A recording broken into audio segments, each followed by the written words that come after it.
Today is a very special day for Thatcher.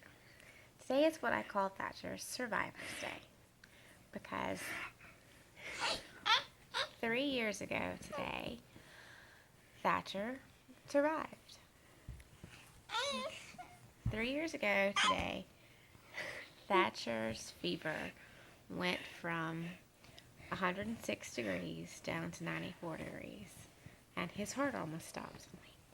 And the nurse looked at me and she told me to pray. Don't be silly.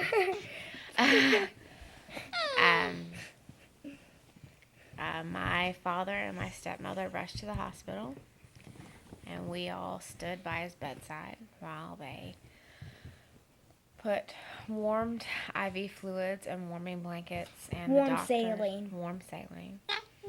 And the doctors stood around and they tried to figure out what they were going to do.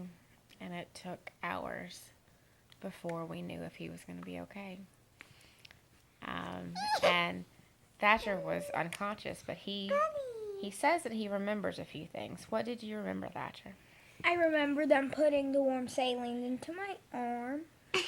I remember you talking to the nurses about whether I'm going to make it or not, which actually terrified me.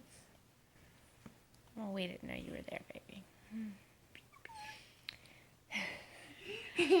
Anyway, that was one of the scariest days of my life. And Thatcher has survived a lot, haven't you?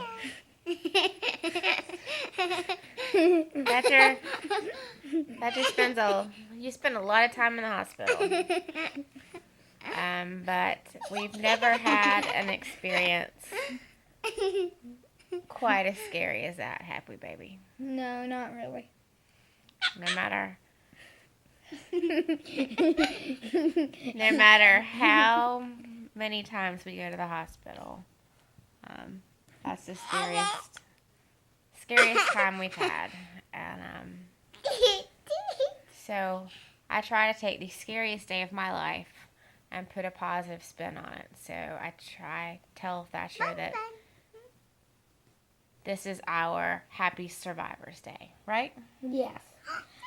So, and I'd like to say one last thing. Yes.